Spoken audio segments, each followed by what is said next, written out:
जय हिंद दोस्तों, मैं हूं हीरा परिहार और आप देख रहे हैं देशभक्ति डायलॉग। चैनल को सब्सक्राइब कर हमें ज्यादा से ज्यादा भरपूर सपोर्ट देने का प्रयास करें। वीडियो में लाइक और वीडियो में कमेंट करें। दोस्तों, हम कब से इंतजार कर रहे थे कि आखिर यहां पर श्रम रोजगार मंत्रालय सीपीआई के आंकड़े को जारी क्यों नहीं कर रही है। यह 31 दिसंबर 2024 को ये आंकड़े जारी कर दिए जाने थे। हम इनका कब से इंतजार कर रहे थे, लेकिन कल शाम को अंततः श्रम रोजगार मंत्रालय के द्वारा यहाँ पर सीपीआई के आंकड़े जारी कर दिए गए, जहां पर भारत के अंतर्गत 1 करोड़ से अधिक केंद्रीय कर्मचारी व पेंशन भोगी कब से इंतजार कर रहे हैं कि सीपीआई के आंकड़े जारी हों और उस प्रकार से क्या अंदाजा लगाया जा सकता है कि सरकार यहां पर डीएनएस रिलीफ और डीएनएस अलाउंस में किस प्रकार से बढ़ोतरी हो पाएगी। वहीं जो है अक्टूबर माह से ये देखा जा रहा है, दीपावली के माह से जो है श्रम रोजगार मंत्रालय डिपार्टमेंट जो है यहाँ पर इन आंकड़ों को जारी करने में देरी करते हुए जारी है। नवंबर माह, दिसंबर माह में हमने भी देख लिया और दिसंबर माह में तो हद ही कर दी, यानी कि 5 दिन सीधे सीधे लेट कर दिया और इस प्रकार से अंततः जारी कर ही दिए।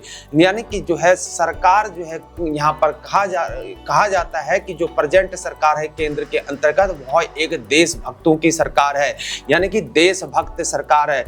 यह सरकार जो है अपने आप को देशभक्त की सरकार कहती है, लेकिन हाथी के दांत दिखाने के कुछ और खाने के कुछ और इस प्रकार से होते हुए जा रहे हैं। यानी कि यहाँ पर जो है हर बार जो है एक प्रकार का जुमला जो है सरकार के द्वारा फेंका हुआ जा रहा है और इस प्रकार से जो कर्मचारी हैं, यानी कि जो असल में यहाँ पर काम करने वाले हैं प्रशासन के लिए, लोक प्रशासन के लिए और सरकार के काम में भागीदार बने हुए हैं, वे जो देशभक्त की बात करूं, वे जवान जो बॉर्डर में ड्यूटी में खड़े हुए, बर्फ में खड़े हैं, ठंड में खड़े हैं, या जिन्होंने अपना शरीर त्याग दिया इस देश के लिए, वे लोग बलिदान हो गए और उनकी यहाँ पर वीरांगनाएं हैं, यहाँ पर जो वीर नारी हैं, विधवाएं हैं, वीर नारी हैं, वे लोग क्या यहाँ पर उनको डीएनएस रिलीफ एक सरकार के द्वारा सही तौर से नहीं दिया जाना चाहिए। आखिर हर बार जो है सरकार जुमला क्यों फेंकते हुए जा रही है। दोस्तों, अगर आपको भी लगता है, अगर नहीं लगता है तो कमेंट बॉक्स में जरूर बताएं।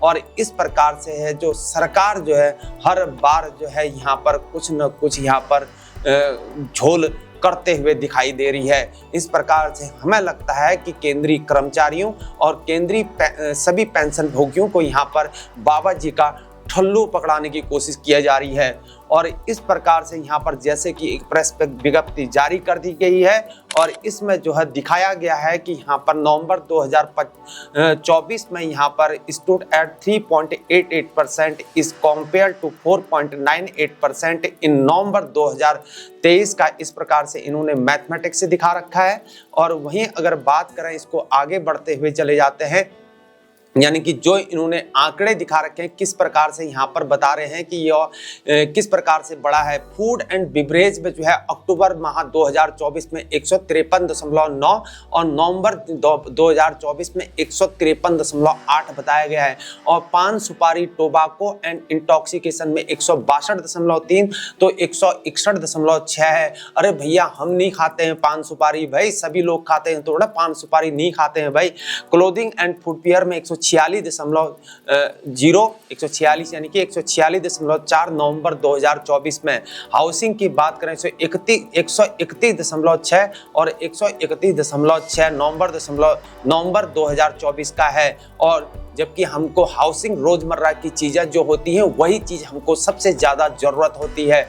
खाना पीना, लत्ता, खाना पीना, इन्हीं चीजों में ज्यादा पैसा खर्च होता है। फ्यूल एंड लाइट की बात करें तो 148.4 और 148.5 यहाँ पर नवंबर 2024 में। और अन्य मिसलेनियस में यहाँ पर अन्य सामग्री में 137.7 तो 137.9 नवंबर 2024 में। इस प्रकार अक्टूबर 2024 में 144.5 तो नवंबर 2024 में 144.5 तक यह पहुंच गया है। तो मेरे दोस्तों, इस प्रकार से सरकार जो है कहीं ना कहीं जो है यहाँ पर चाहे वो केंद्रीय कर्मचारी हैं, पेंशन भोगियों को है, इस प्रकार से डीएनएस रिलीफ और डीएनएस अलाउंस में कोई बढ़ोतरी करते हुए नजर नहीं आ रही है। और वहीं जो है यहाँ पर वेटेज की अगर बात करें, वेटेज के गणित को समझने की बात करें, ये वेटेज का ही झोल जो है इस प्रकार से सरकार के द्वारा कर दिया गया। वहीं जो है यहाँ पर जो रोजमर्रा की चीजें हैं, जो कि हर फैमिलीज को यहाँ पर चाहिए, परिवारों को पालने के लिए यहाँ पर रोजमर्रा की चीजें चाहिए, यानी कि जो दैनिक जीवन में जो प्रयोग होती हैं उनमें जहाँ पर ज्यादा पैसा खर्च होता है, उन्हीं की यहाँ पर हमको महंगाई ज्यादा दिखती है। और इस प्रकार से यहाँ पर सरकार के द्वारा जो यहाँ पर 65% का वेटेज हुआ करता था, उसको सीधे घटा के झोल करके सीधे 35% कर दिया। और जो स्टैटिक चीजें होती हैं, जो यहाँ पर बड़े बड़े सामान होती हैं, टीवी, फ्रिज, मकान, सीमेंट, अल्लाह पल्ला, ये जो बड़ी बड़ी चीजें होती हैं, उन बड़ी बड़ी चीजों को यहाँ पर 35% से भगा के सीधे 65% कर दिया। और इस प्रकार से यहाँ पर जो है 10 साल का जो अगर हम एवरेज अगर लगाएं तो इस प्रकार से हमारा डीए बढ़ ही नहीं रहा है। डीएनएस रिलीफ, डीएनएस अलाउंस इस प्रकार से बढ़ नहीं रहा है, क्योंकि सरकार ने इस वेटेज को सीधे सुलटा होने के बजाय इसको उल्टा कर दिया। और इस प्रकार से अब हमारा न डीए बढ़ रहा है न डीएनएस रिलीफ बढ़ रहा है। जहां जो है हमारा डीए जो है यहाँ पर बात करें पिछले की, तो यहाँ पर 125% तक डीए चले गया था पिछले पे कमीशन की अगर बात करें। यहाँ पर जो है डीए इस प्रकार से अगर गणित का अगर हम लगाएं तो डीए जो है हमारा 100% को क्रॉस कर जाना चाहिए था, लेकिन इसका जो है झोल ये इस प्रकार से उल्टा सुल्टा कर दिया गया। तो मेरे दोस्तों इस बातों को समझना है। जहां जून 2023 में यहाँ पर 136.4 था, आप देख रहे हैं आंकड़े जून 2023 में जो है यहाँ पर आंकड़ा 136.4 का है, यह 46.24 में गिरा। और वहीं जो है दिसंबर 2023 के अंतर्गत 138.8 था, तो 50.8 में इस प्रकार से ये पहुंचा। और वहीं अगर बात करें जून 2024 की अगर बात करें तो यह 41.4 था पर आंकड़ा हुआ और 53.36 पर पहुंचा। और जुलाई 2024 में करें 142.7 और 53.64 पर यह पहुंचा। अगस्त 2024 की बात करें 142.6, 53.95 पर पहुंचा। सितंबर 2024 की अगर बात करें तो यह 41.3, 54.49 पर पहुंचा। और वहीं जो है अक्टूबर 2024 की बात करें तो 144.5 जीरो बट्टा सन्नाटा और इस प्रकार से 55.05 पहुंचा। और नवंबर 2024 जीरो बट्टा सन्नाटा, बाबा जी का ठल्लू 144.5 और 55.54 तक यह पहुंच पाया है मेरे दोस्तों। यहाँ पर इस प्रकार से यह जो है सरकार के द्वारा इन चीजों को हमें केंद्रीय कर्मचारी को नजरअंदाज करते हुए जा रहे हैं और इनका डीए और डीएनएस रिलीफ इस प्रकार से नहीं बढ़ रहा है। एक बार हम और समझ लेते हैं। जुलाई 2024 में यहाँ पर 1.3% की बढ़ोतरी के साथ 142.7 आंकड़े के साथ यह 53.65 तक पहुंचा। और फिर उसके पास जो है -0.1 की कमी हो जाती है अगस्त 2024 में और 142.6 के आंकड़े के साथ यह 53.97 यहाँ पर परसेंट तक पहुंचा। और 0.7% की फिर बढ़ोतरी हो जाती है सितंबर 2024 में और यह जो है 54.51% तक बढ़ा। और 1.2 की यहाँ पर वृद्धि हो जाती है और अक्टूबर 2024 में 144.5 के आंकड़े के साथ यह 55.05% तक पहुंचा।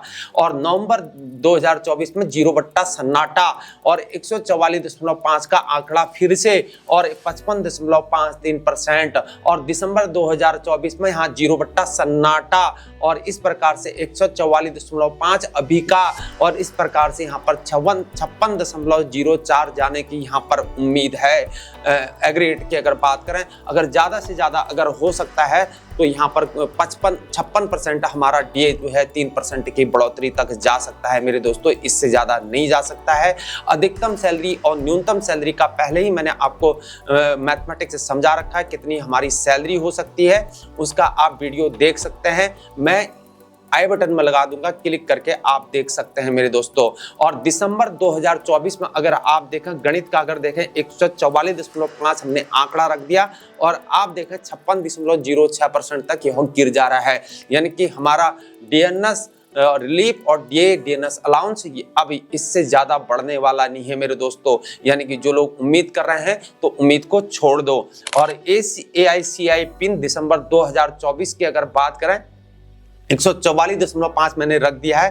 तो मेरे दोस्तों इस प्रकार से DAR का परसेंटेज देखा है तो 56.06% इस प्रकार से आ रहा है। यानी कि सरकार जो है यहाँ पर जो है सरकार का किस प्रकार से एक नया खेल चल रहा है, यानी कि बहुत हो गए जुमले, अब क्या करें मेरे दोस्तों, आगे से कुछ कह नहीं सकते हैं। यानी कि जो है सरकार जो है अनदेखा कर रही है। और इस प्रकार से हमें तो ये समझ में नहीं आता है कि अगर हम पिछले एक बार की बात है कि एक देशभक्त यानी कि एक फौजी जवान जिसका यहाँ पर उनके जो गर्दन काट के यहाँ पर पाकिस्तान पहुँच गए थे और उनकी जो यहाँ पर वीरांगनाएं हैं, वीर नारी हैं, वो यहाँ पर सरकार से DNS रिलीफ और DNS अलाउंस के यहाँ पर इंतजार करते हैं। क्या सरकार उनको यहाँ पर DNS रिलीफ और DA नहीं दे सकती है? जो सरकार अपने आप को देशभक्त कहलाती है, देशभक्त का सरकार कहती है, तो इस प्रकार से क्यों आखिर यहाँ पर नजरअंदाज किया जा रहा है? यानी कि सभी देशभक्तों को यहाँ पर नजरअंदाज किया जा रहा है। आखिर झोल क्या है? क्यों आखिर गणित का किस प्रकार से झोल, ये समझ में नहीं आता है कि क्यों आखिर यहाँ पर DA और DNS रिलीफ बढ़ा नहीं रहा है। तो मेरे दोस्तों हम उम्मीद करते हैं कि आपको समझ में आ चुका होगा कि यहाँ पर हाथी के दांत दिखाने के कुछ और खाने के कुछ और साबित हो रहे हैं। तो यहाँ पर जो है ये गणित इस प्रकार से हो रहा है, यानी कि DNS रिलीफ और DA जो है यहाँ पर 56% तक जा सकता है। और वहीं अगर बात करें 2026 तक कहते हैं तो यह 63 और 64%, अधिकतम यह 63-64 तक गिर जाएगा।